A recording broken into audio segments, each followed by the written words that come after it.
Señor Dios Padre Santo, te damos gracias en esta mañana, oh Dios, por tu palabra. Gracias porque te ha placido reunirnos aquí como pueblo tuyo, Señor, como tus hijos. Y sabemos que un día vamos a estar por toda la eternidad en un solo pueblo, a una sola voz, adorándote y glorificándote por los siglos de los siglos. Señor, en esta mañana queremos orar pidiéndote que el Espíritu Santo produzca en nosotros el resultado de tu palabra. Que tu palabra sea viva y eficaz en nosotros. Que Cristo sea magnificado en nosotros. Que el Evangelio sea predicado. Que Cristo sea evidente en nuestras vidas. Que haya un avivamiento espiritual en nuestras vidas, para que crezcamos en el conocimiento de Cristo y nos preparemos para ese encuentro eterno que vamos a estar con el Señor un día. Gracias te damos. En el nombre de Cristo. Amén. Bien, hermanos, no sé dónde están mis libros.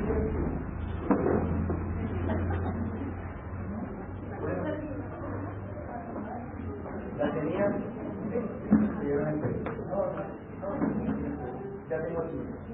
Bien, hermanos, ¿somos nosotros mejores que ellos? Es la pregunta que vamos a responder en esta mañana en Romanos 3:9. ¿Somos nosotros mejores que ellos? Mis hermanos, estamos llegando al final, en el capítulo 3, de las argumentaciones del apóstol Pablo en los cuales coloca a los judíos y a los gentiles bajo la ira de Dios. Estos argumentos de Pablo en la carta a los romanos vienen a partir del versículo 18 del capítulo 1, donde comienza a describir el Evangelio que es poderoso para salvar al judío primeramente y también al griego. A partir del versículo 17 del capítulo 1, Pablo comienza a predicar el Evangelio que revela la justicia de Dios. Fíjese que no es no es el Evangelio que revela el amor de Dios, sino que es el Evangelio que revela la justicia de Dios. Y comienza a presentar ese Evangelio con la ira de Dios. Versículo 18 de Romanos 1. Esa ira de Dios que se revela desde el cielo contra toda impiedad o actitud rebelde de los hombres que se oponen a la sujeción y al conocimiento de Dios. Porque a pesar de que Dios se ha revelado a todos los hombres, Dios se ha revelado a todos los hombres a través de la creación, el hombre de manera consciente y con la mano alzada se ha negado a darle la gloria que le debe a Dios y agradecerle por permitirle vivir en este mundo y gozar de lo que era creado. Y Pablo comienza esta serie de argumentos. Primero comienza con los gentiles, en Romanos 1:20 al 32, y pone a todos los gentiles sin excusas. Pero también en Romanos 2, versículo 1 hasta el versículo 8 de Romanos 3, argumenta que los judíos también están naturalmente bajo la ira de Dios. Ahora, a partir del versículo 9 del capítulo 3 hasta el versículo 20, allí encontramos la conclusión a esta serie de argumentaciones. Como ya lo ha dicho Pablo, todo el mundo está bajo la ira de ¿quién? De Dios. Judíos y gentiles. Los gentiles están bajo la ira de Dios, porque a pesar de que recibieron la revelación de Dios a través de su creación, se han negado a darle gracias y han negado a glorificarle. Eso es lo que dice Romanos 1:21. Y en lugar de darle gracias, en lugar de glorificarle, se envanecieron en sus razonamientos y se entregaron a la idolatría y a toda clase de pecados. Pero los judíos, quienes a pesar de que recibieron la revelación especial de Dios, su palabra, su ley, en lugar de arrepentirse de sus pecados, se convirtieron en jueces y fueron incrédulos a la verdad revelada de Dios. Ahora, como ellos habían recibido la palabra, como a ellos había sido confiada la revelación de Dios, ellos no la creyeron. Y por ende la desobedecieron. Y Pablo presenta argumentos de que la desobediencia de los judíos en ninguna manera anuló o anula la fidelidad y la veracidad de Dios. Al contrario, la fidelidad y la justicia de Dios, Romanos 3, versículo 5, la fidelidad y la justicia de Dios se hacen más evidentes, porque el pecado y la injusticia, no solamente de los judíos, sino también de los hombres, realza que la justicia de Dios. Romanos, versículo 6, versículo 5 del capítulo 3.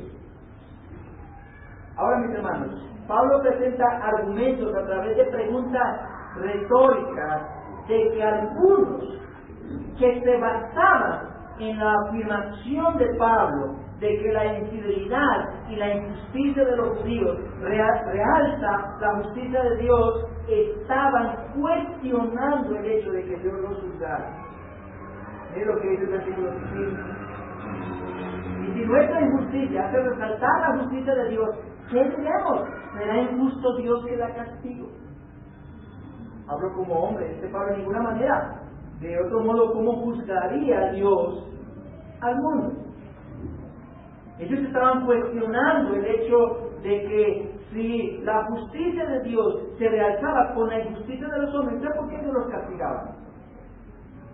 Ellos estaban pensando de manera maliciosa que si la injusticia de los hombres realzaba la justicia de Dios, entonces sería injusto Dios si los castigaba, porque si el fin de revelar la justicia y la fidelidad de Dios se llevaban a cabo con el pecado de los hombres, y Dios juzgaba a los hombres, entonces Dios sería injusto.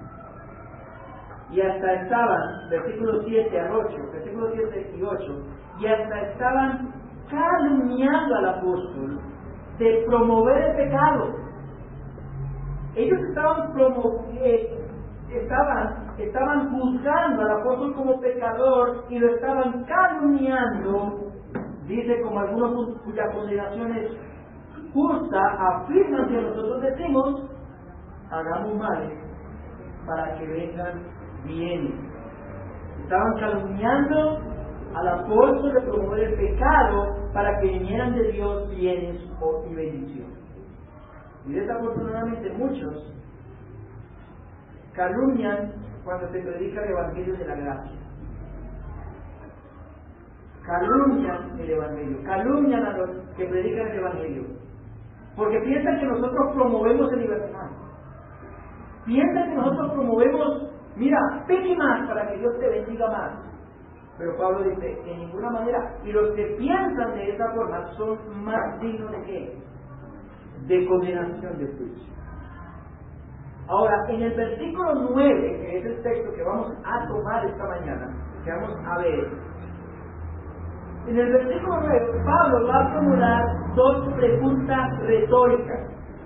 que tienen como propósito no una respuesta de sus oidores, sino llevarlos a reflexionar, llevar a la reflexión a sus lectores acerca de su condición.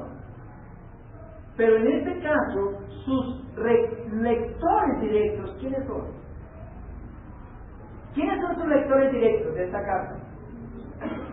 Los romanos, la iglesia en Roma, que estaba compuesta por ¿quiénes? Por cristianos. Ojo, la iglesia, aunque hay muchas personas, no se debe dar por sentado de que todos son cristianos. No por yo entrar a un garaje de carro, o por entrar a un corral de una vaca o un toro, no. Solamente los que hacen parte de la iglesia son aquellos verdaderos cristianos. De manera que Pablo envía la carta a los romanos y con estas dos preguntas, su propósito es llevarlos a reflexionar acerca de su condición antes de recibir el Evangelio. Porque lo que voy a tratar de probar esta mañana es que Pablo está encerrando aquí aún a los cristianos bajo la condenación de culpabilidad. Ya estoy me abriendo, ¿qué está diciendo usted? Lo voy a probar. Leamos por favor la primera parte del versículo 9. Dice, ¿qué pues? ¿Somos nosotros mejores que ellos? Ahora, mis hermanos, la primera pregunta es una introducción a la conclusión del tema que concluye, valga la redundancia, en el versículo 20, para tratar otro tema, a la justificación. Pero Pablo aquí, con esta pregunta, él introduce a esta conclusión, hace una introducción a esta conclusión para hablar del tema de la culpabilidad universal. Y él tiene esta pregunta, ¿qué fue? Ahora, esta pregunta también encierra todo lo que él ha dicho hasta este versículo. A partir del versículo 17 del capítulo 1. Y él dice, ¿qué pues? Y esta pregunta también exige un resultado, exige una respuesta. Es como si Pablo dijera, ¿qué concluimos de todo esto, de todo lo que he dicho? Y le pregunta a ellos, a los romanos, ¿a qué conclusión llegamos? ¿Cuál es el fin de todo esto? De todo lo que yo he dicho. ¿Cuál es el resultado final de lo que yo he presentado hasta aquí con respecto a la condenación, a la condición del hombre? Y la segunda pregunta se complementa con la primera. Dice, ¿somos nosotros mejores que ellos? Ahora, mis hermanos, esta pregunta genera un conflicto entre los intérpretes y comentaristas. Y el conflicto radica en que el apóstol usa el pronombre personal. Presten mucha atención, por favor. Que el apóstol usa el pronombre personal plural en primera persona. ¿Cuál pronombre? Nosotros. Eso genera un conflicto ahí. Porque ese nosotros genera una pregunta. ¿A quiénes se está refiriendo Pablo con nosotros? Es la pregunta que nos va a llevar a responder, ¿somos nosotros mejores que ellos?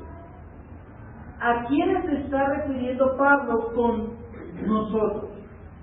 Bueno, muchos entienden que Pablo se refiere a él y a los judíos. Muchos entienden eso.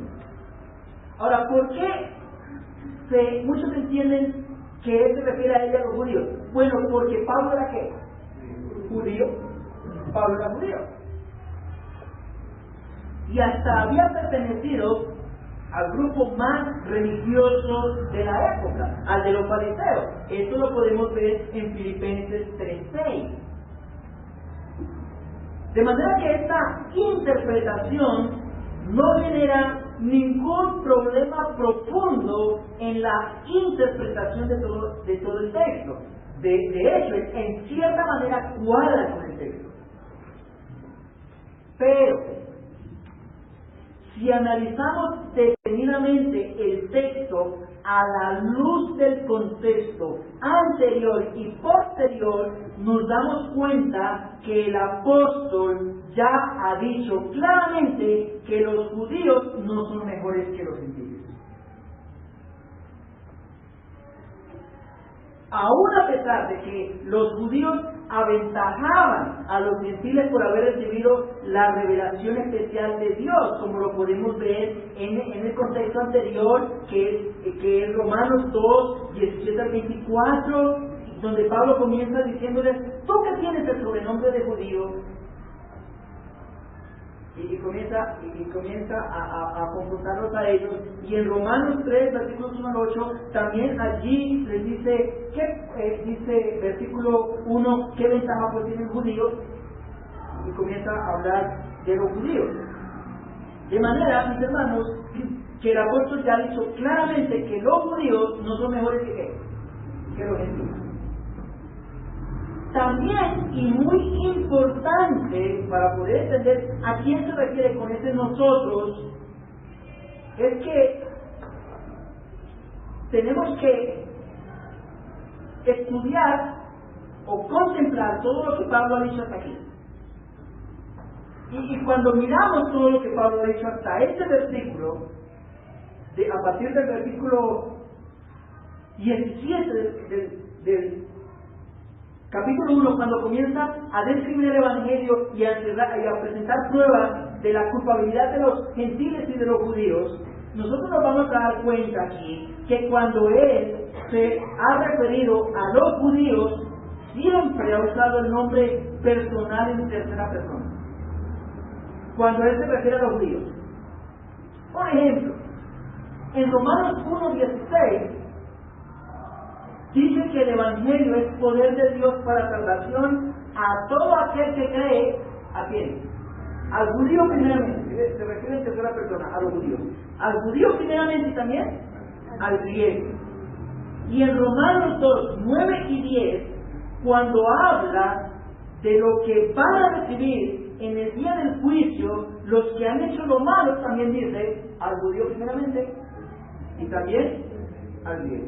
Lo mismo cuando se refiere a los que hacen lo bueno, dice a los judíos primeramente y también al griego. Romanos 2:10. También en Romanos 2:17 él usa el pronombre en segunda persona para referirse a los judíos, cuando dice: he aquí tú tienes el sobrenombre de ¿qué? De judío. Y en todo lo que ha dicho hasta aquí, nosotros podemos observar que en ninguna parte él se ha identificado con los judíos. En ninguna parte. En lo que vamos viendo hasta acá, hasta el versículo 8 de Romanos 3. Él no ha dicho nosotros los judíos. En ninguna parte ha dicho nosotros los judíos. Entonces, ¿qué quiere decir Pablo con nosotros? Esa es la pregunta que queremos responder. ¿A quiénes se refiere? Bueno, hay otra posibilidad.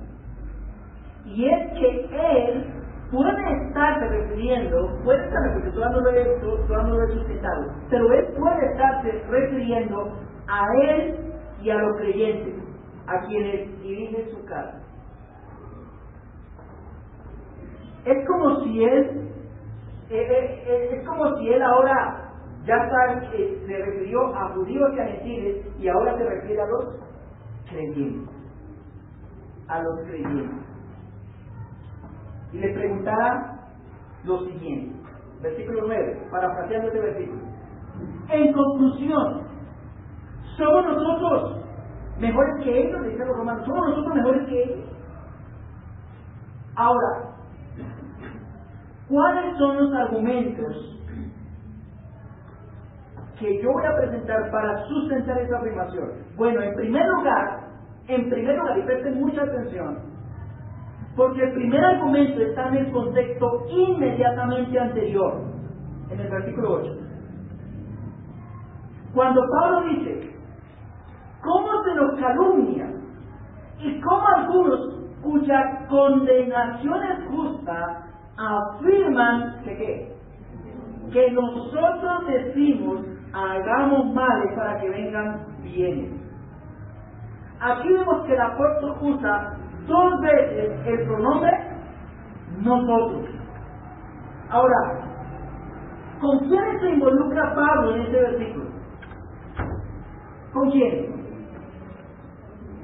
Bueno, la respuesta es que no es con los judíos. No es con los judíos.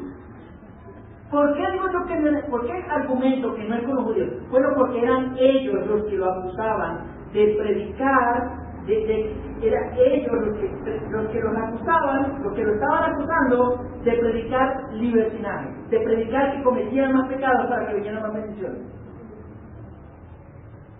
Así que no es con los judíos, ni tampoco con los gentiles,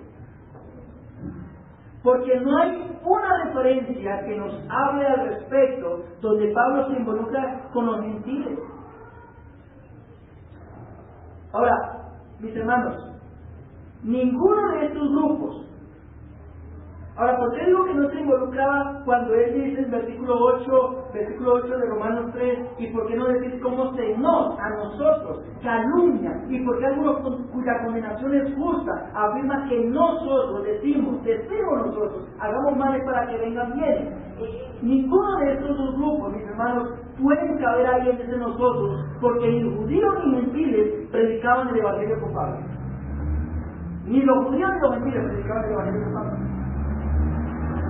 De manera, mis hermanos, que aquellos que predicaban el evangelio en unión con Pablo, ¿quiénes eran? Los creyentes, los cristianos, muy bien, los creyentes. Ahí vamos respondiendo a la pregunta. ¿A quiénes se refiere Pablo en el versículo 9? En la segunda pregunta que hace, con nosotros. Ahora, el segundo argumento que yo voy a presentar, que favorece la interpretación de que Pablo se refiere ahí a él y a los cristianos, es que cuando Pablo usa el pronombre nosotros, en el versículo 9, este argumento se encuentra en el mismo versículo 9, en la segunda parte, cuando él responde a la pregunta, ¿qué pues somos nosotros mejores que ellos? ¿Qué responde Pablo? En ninguna manera. Pues ya hemos, nuevamente usa el pronombre personal ahí, en tercera persona, hemos acusado a judíos y a gentiles que todos están bajo pecado. Ahora, esos mismos que acusan a judíos y a gentiles de que todos están bajo pecado, son los mismos que están incluidos en la pregunta inmediatamente anterior a esa respuesta. ¿Quiénes son los que acusan? Los mismos que no deben creerse mejores que los acusados. ¿Quiénes son los que acusan? Porque Pablo dice, en ninguna manera, pues ya hemos acusado. ¿Quiénes son los que están acusando? Los mismos que no deben creerse mejor que los acusados. ¿Quién? Bueno, los que estaban siendo acusados por los judíos, en el versículo 8. Y bueno, me pregunto, ¿quién? Los creyentes en unión con Pablo. Si alguien quiere acercarse al final para que yo le pueda explicar esto, con mucho gusto se lo explico. Pero yo doy por sentado que ya me están entendiendo. De manera, mis hermanos, que el apóstol pregunta en el versículo 9, ¿entonces qué? ¿Somos nosotros los creyentes mejores que ellos? ¿Quiénes? Bueno, judíos y gentiles. La pregunta que hace Pablo aquí es, ¿sobresalimos nosotros en algo a ellos? Ahora, mis hermanos, esto es una pregunta retórica que el apóstol formula no para que le den respuesta, porque él mismo la responde, él mismo le da respuesta. Él dice de ninguna manera. Nosotros no somos mejores que ellos, en absoluto. Sino que el propósito de Pablo es llevar a aquellos a quienes les dirige la pregunta a reflexionar sobre su condición, y si son creyentes, Pablo los quiere llevar a que reflexionen quiénes eran ellos antes de que creyeran por la fe o por fe en el Evangelio. ¿Quiénes eran ellos? ¿Y cómo responde la pregunta Pablo? Versículo 9. En ninguna manera. Pablo responde con un no rotundo, con un absolutamente no. Ahora, mis hermanos,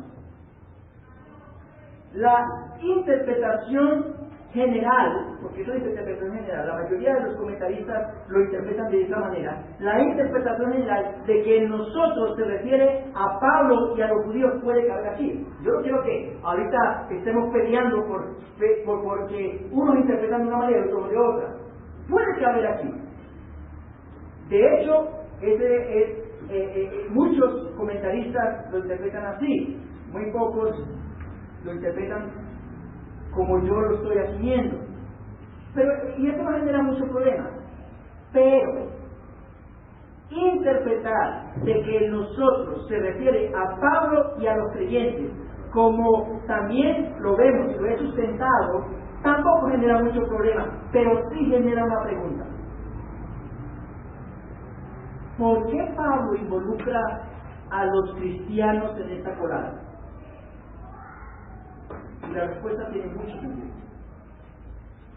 Porque si nosotros miramos en la gran enseñanza que Pablo ha hecho del Evangelio hasta aquí, a partir del versículo 17 del capítulo 1 hasta el versículo 8 de Romanos 3, nosotros nos vamos a dar cuenta que él no ha dicho nada de lo que los cristianos hemos llegado a hacer por la gracia de Dios. Él no ha dicho nada.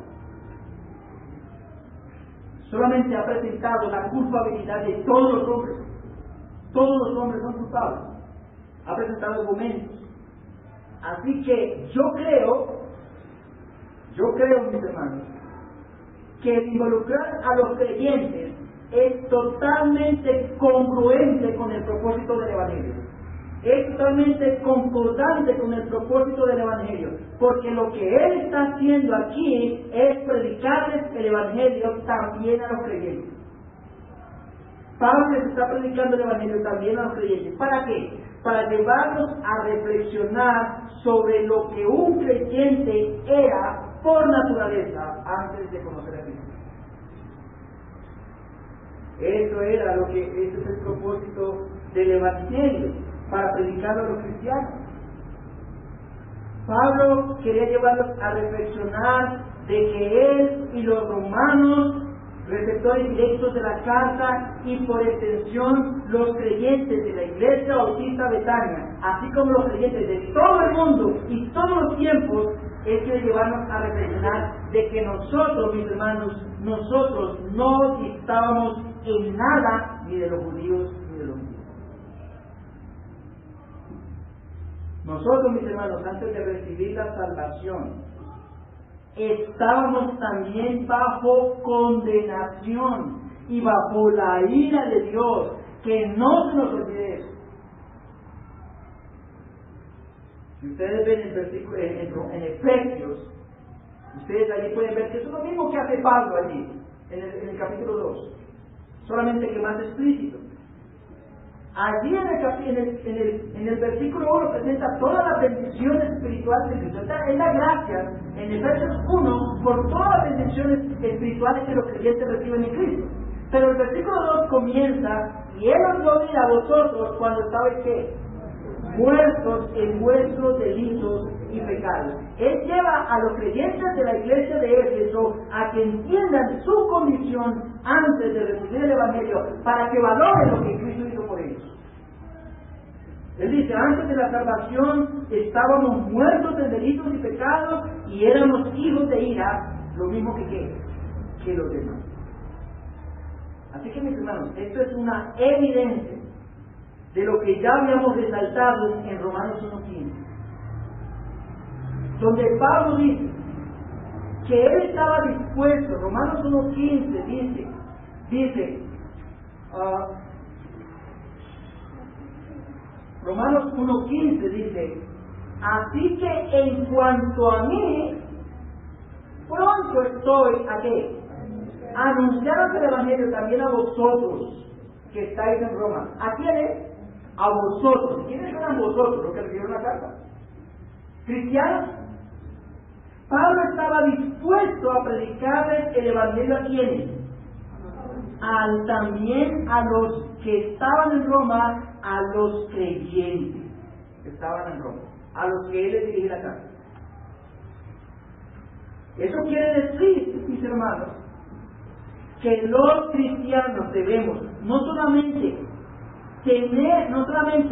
escuchar palabras, sino también tener presente el Evangelio constantemente. Como iglesia nosotros debemos escuchar una y otra vez el Evangelio, porque la Biblia es el Evangelio. Ahora, yo no estoy diciendo sermones evangelísticos, porque una cosa es evangelizar y otra cosa es predicar el Evangelio.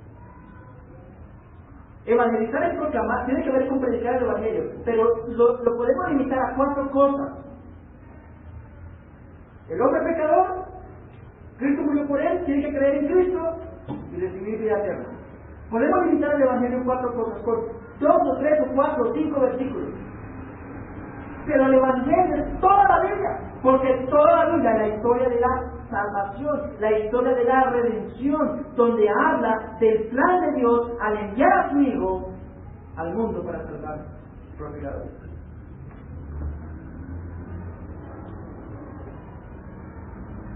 Ahora, mis hermanos, con respecto a la respuesta de Pablo en este versículo 9 del capítulo 3, donde dice, en ninguna manera, pues ya hemos acusado a judíos y a gentiles que todos están bajo pecado.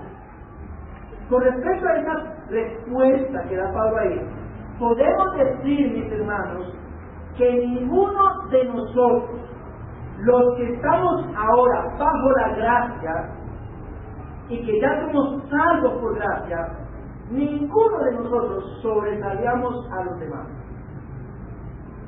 Ninguno de nosotros sobresalíamos a esas personas que están afuera, a la prostituta, al drogadicto, al sicario, al violador. A ninguno sobresalíamos.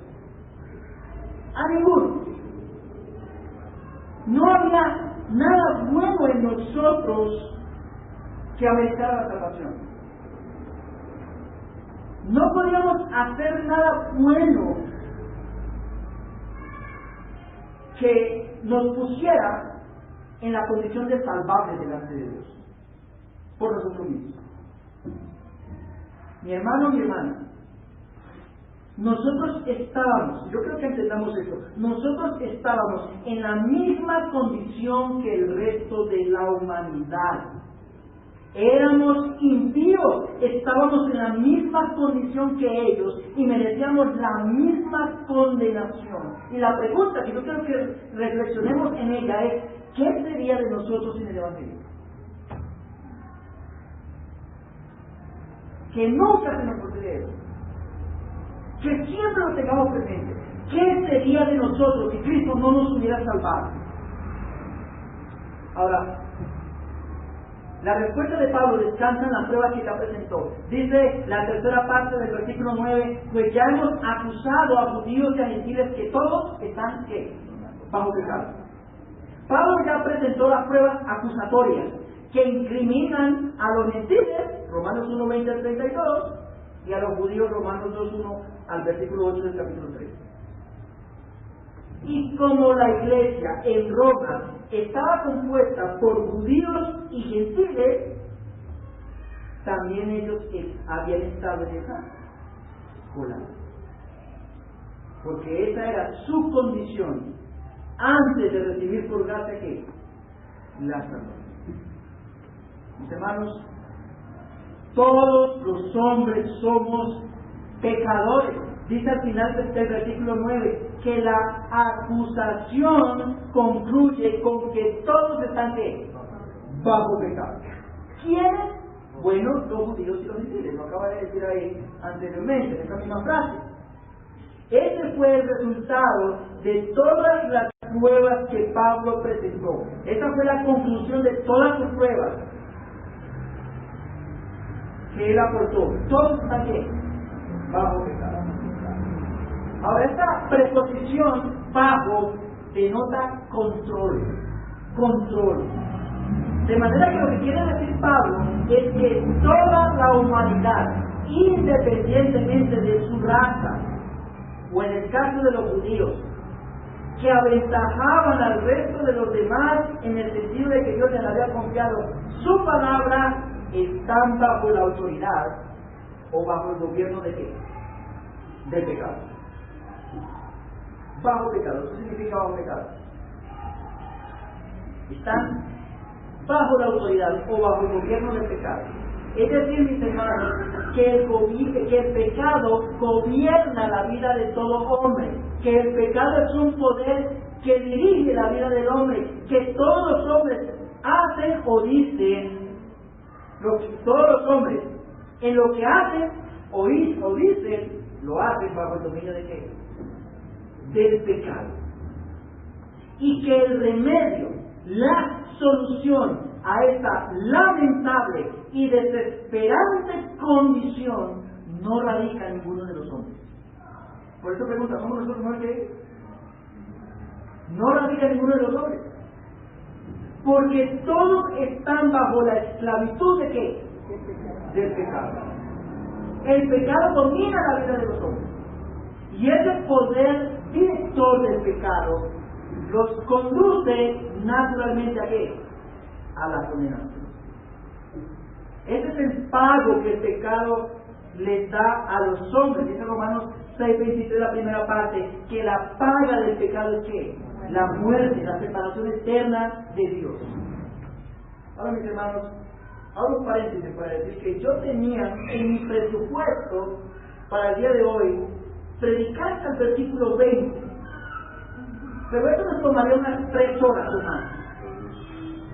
Así que esta madrugada, en el estudio final, yo tomé una decisión luego de orar de solo predicar este versículo, el versículo 9, por la profundidad del tema y para que Dios se glorifique en nosotros, porque la palabra de Dios es viva y eficaz.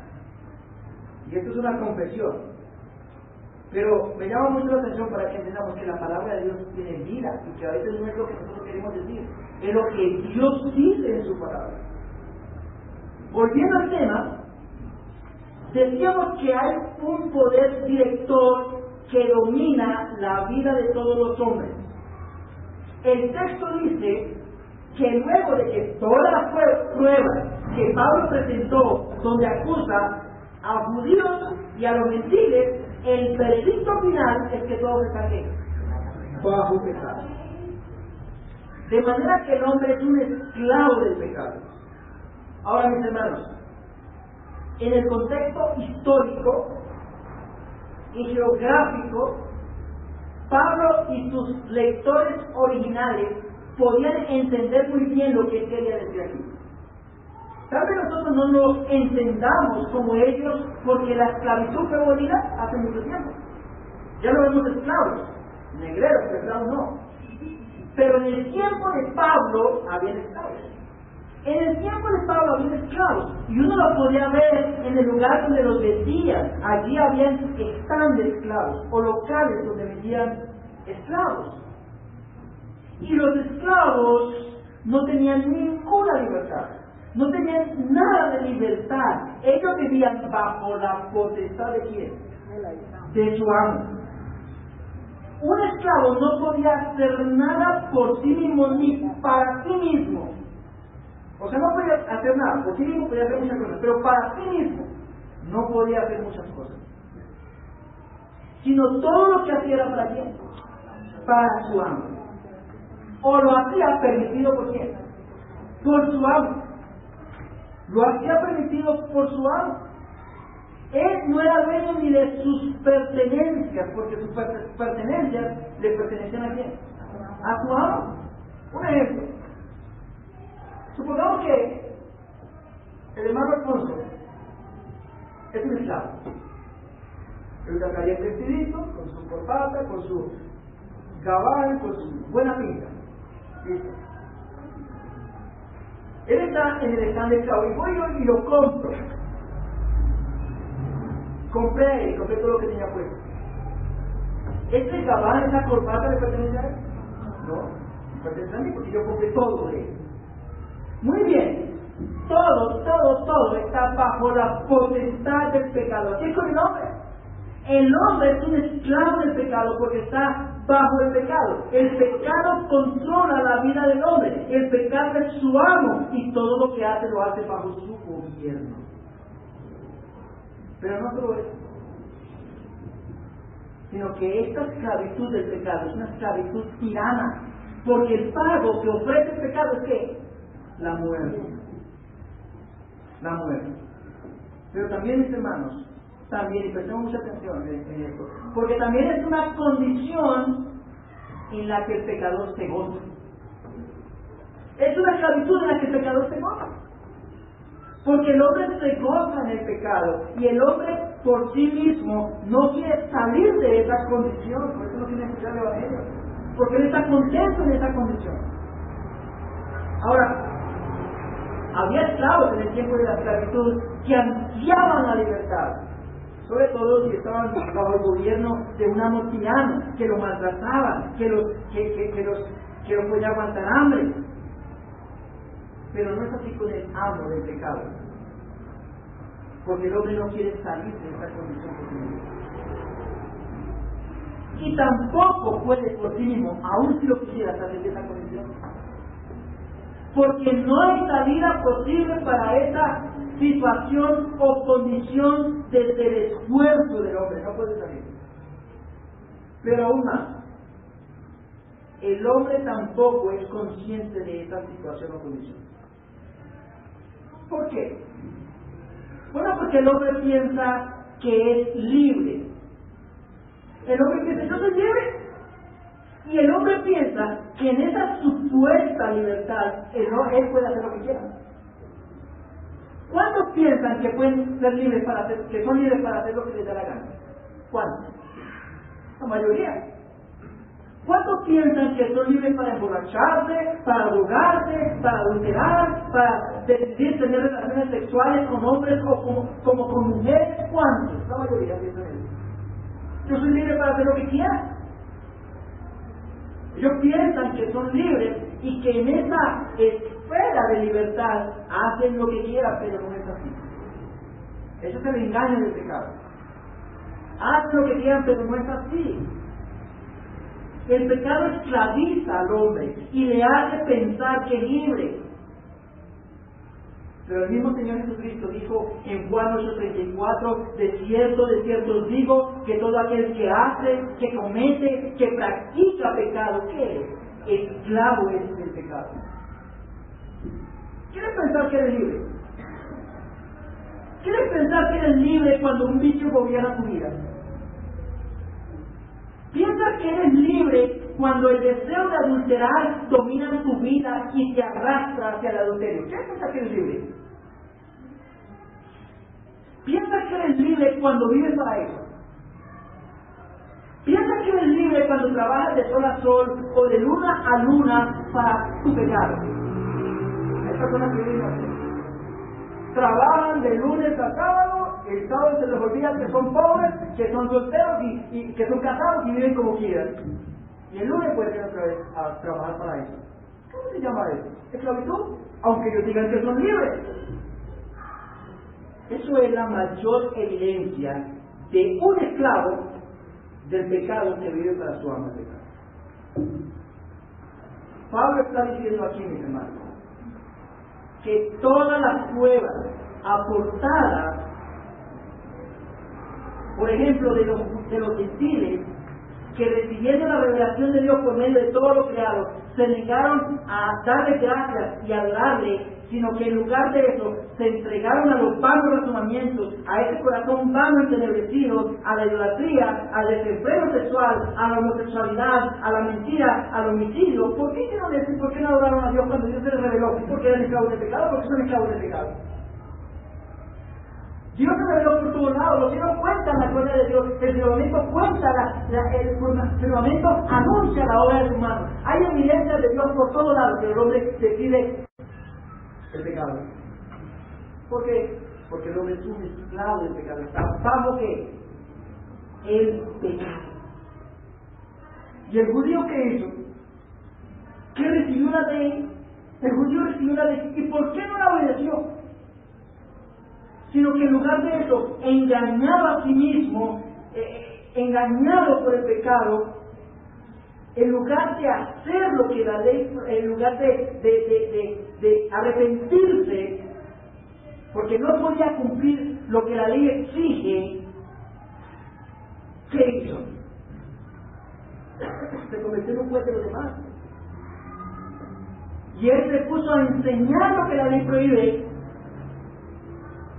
pero él mismo se puso a quebrantar eso que la ley prohíbe. ¿Por qué? Eso no es lo que dice Romanos 2, 17 al 24, al 2, 17 al 24. Eso es lo que dice Romanos 2, 17 al 24. ¿Por qué el judío, en vez de recibir la ley, como resultado de recibir la ley, no la pudo obedecer, sino al contrario, la quebrantó y se puso a enseñar que los otros sí tenían que obedecerla? ¿Por qué? Porque es un esclavo del pecado. Porque es un esclavo del pecado. Miren, mis hermanos, cuando el Señor dijo las palabras que citamos en Juan 8:34, ¿con quiénes estaba hablando? Con los líderes religiosos y con los judíos. Él les dijo en Juan 8:31, si vosotros permaneceréis en mis palabras, seréis verdaderamente mis discípulos y conoceréis la verdad, y la verdad os hará ¿qué? Libre. ¿Y qué respondieron los judíos?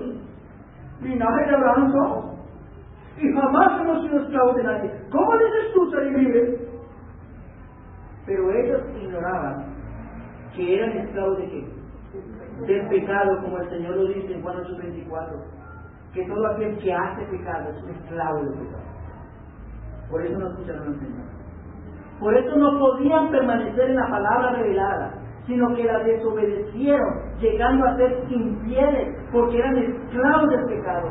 Todos están bajo pecado. Es la conclusión que Pablo llega en Romanos 3:9. Todos están bajo pecado. Aunque no lo quieran reconocer, esa es la realidad de todo hombre, porque no es el hombre quien lo dice, es Dios quien lo dice. Y eso es lo que Pablo va a demostrar basándose en la escritura, en los versículos 10 al 18, que vamos a ver dentro de 8 días si el Señor permite. Pero voy a concluir con dos cosas, ya presentando los argumentos. Voy a concluir con dos cosas. Hermanos, ¿somos mejores que el resto de los hombres? Respondo como Pablo: de ninguna manera.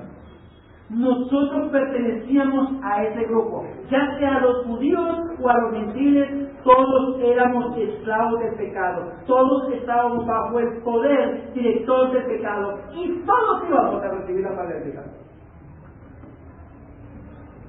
Que no se nos olvide eso.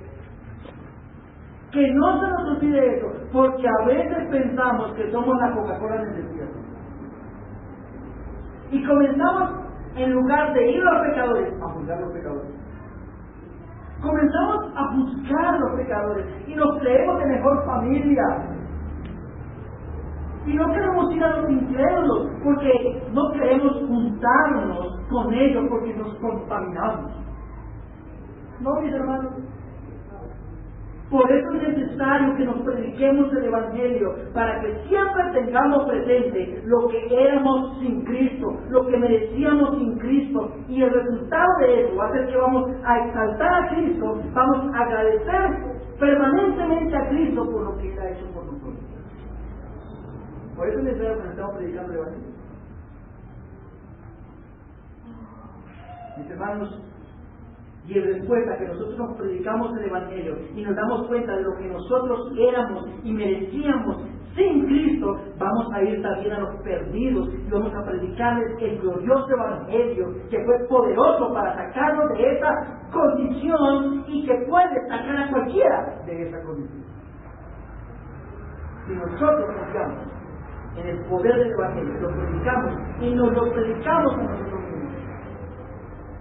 Mis hermanos, nosotros por nosotros mismos éramos igual o peor que los demás.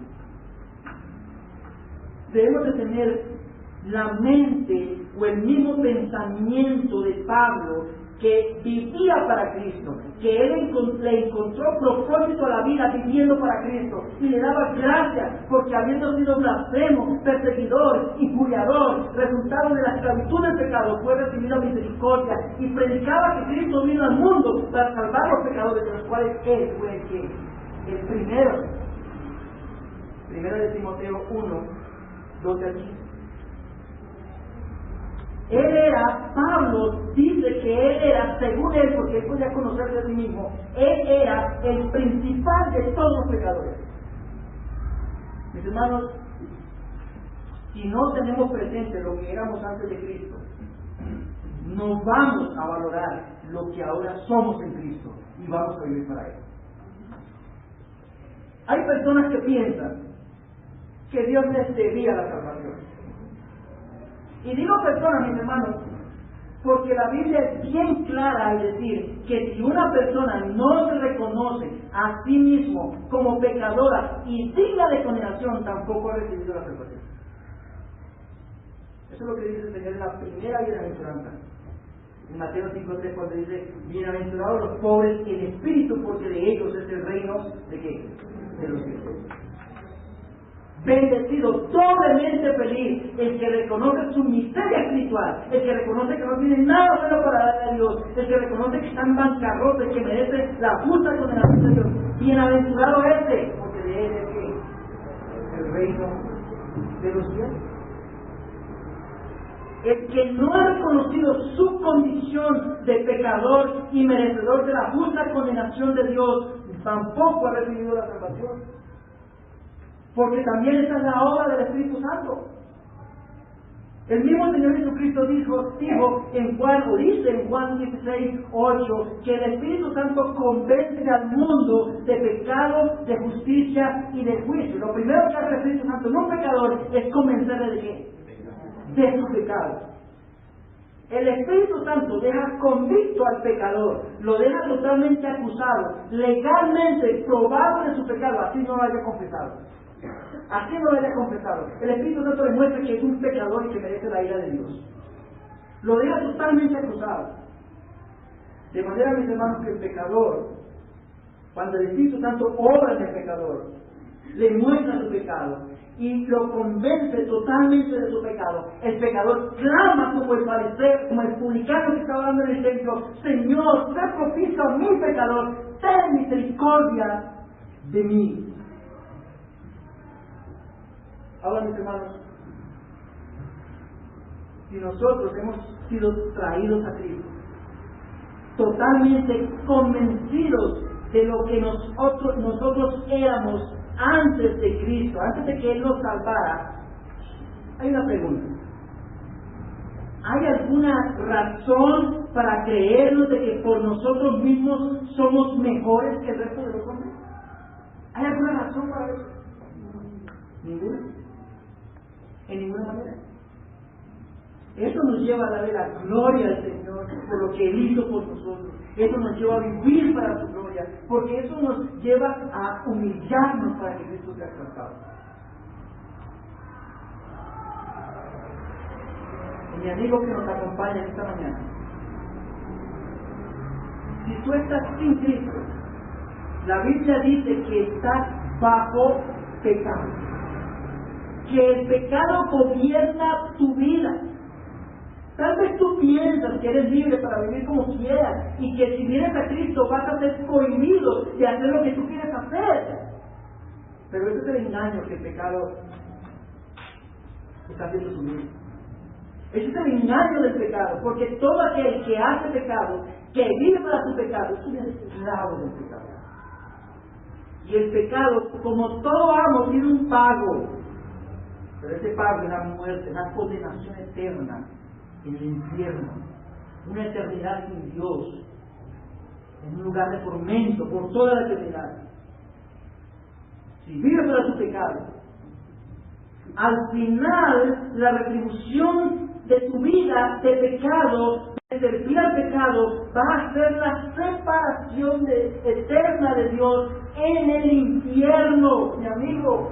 Esa es la verdad que tú, si no la crees ahora, te vas a dar cuenta cuando pasas de este mundo, vas a demasiado tarde. No hay rezos, no hay novenas, no hay misas que valgan. Mi amigo, déjame decirte una buena noticia. Tú verás si la tomas o la dejas. Cristo vino para liberarte del pecado. La Biblia dice en Romanos 6:23 que la paga del pecado es la muerte, pero la dádiva, el regalo de Dios es vida eterna en Cristo Jesús, Señor nuestro.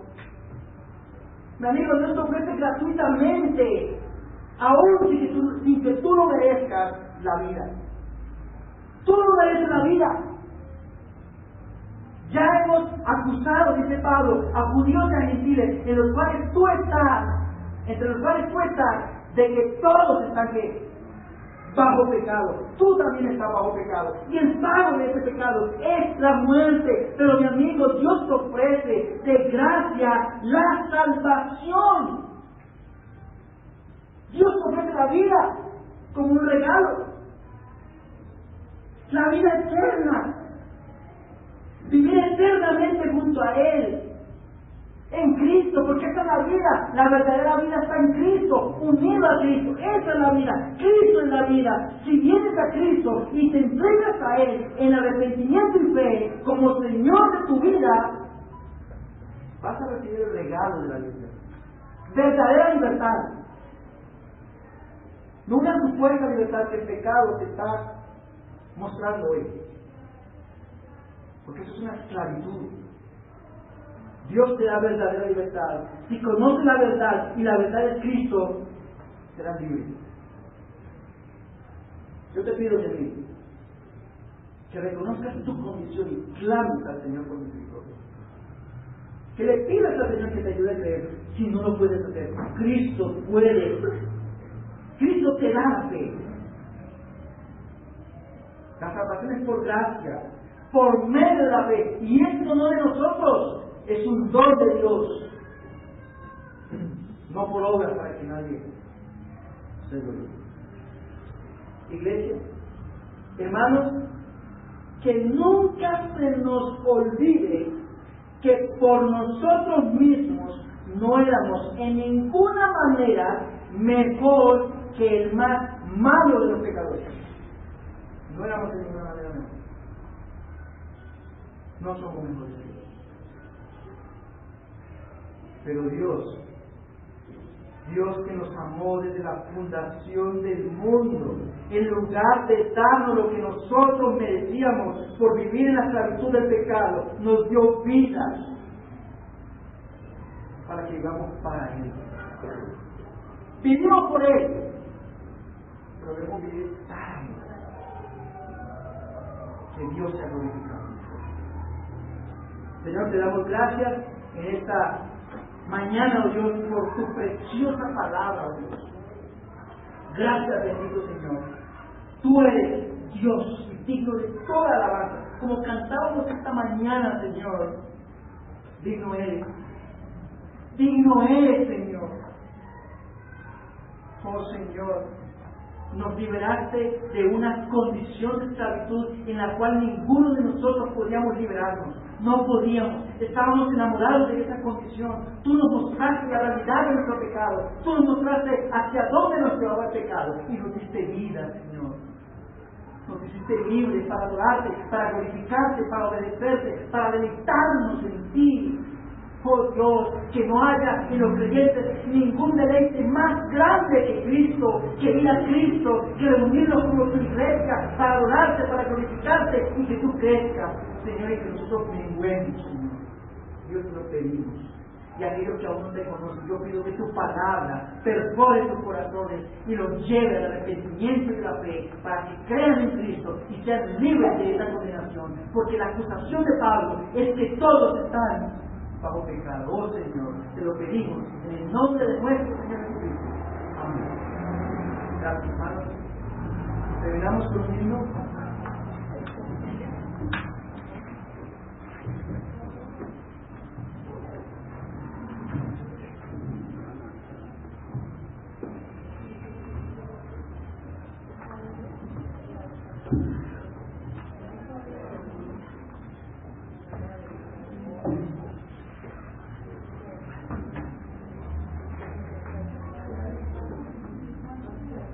Vamos a entrar el número 161. Cuán grande amor. Efesios 2, 4 a 5. Un versículo maravilloso. Para mí el Evangelio es la perla de gran precio. El Evangelio es precioso. El Evangelio es la vida. El Evangelio es el corazón de la iglesia. Dice Efesios 2, 4 y 5, pero Dios, que es rico en misericordia, ¿por su qué? Por su gran amor con que nos amó, aunque estando nosotros muertos en pecados, nuestra vida juntamente con Cristo, por gracia somos salvos. Vamos a poner.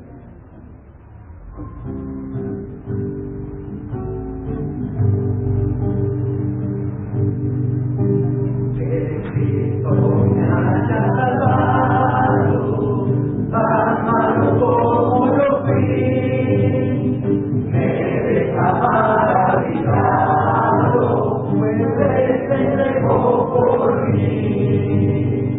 Cuán grande amor es Cristo para mí, cuán grande amor fue por el salvado fui. Por mí he vuelto, no traga mi voluntad, y todo aquel sufrimiento causado fue por mi mal. Cuán grande amor es de Cristo para mí, cuán grande amor fue por el salvado fui. Por mi delito pecado, mis culpas tu amor llevó, en nuestra cruz fue clavado, más grande el rescate. Cuán grande amor es de Cristo para mí, cuán grande amor fue por el salvado fui. Cuán largo los santos, su gloria contemplaré, con gratitud y con cantos, por siempre la alabaré. Cuán grande amor es de Cristo para mí, cuán grande amor fue por el salvado fui. Cuán grande amor por él fuimos salvados, cuando lo único que merecíamos era la muerte. Oh Dios, ayúdanos a comprender que no somos mejores por nosotros mismos que el resto de la humanidad. Solo por gracia somos lo que somos, como dice Pablo en 1 Corintios 15:10. Por gracia soy lo que soy. Gracias, Señor. Oh Dios bendito, toda la gloria para ti, toda la alabanza sea para ti. Y que en nuestros corazones haya ese deseo de glorificarte, de alabarte por siempre, en el nombre de Jesús. Amén. Bien, hermanos, propuestas para el almuerzo.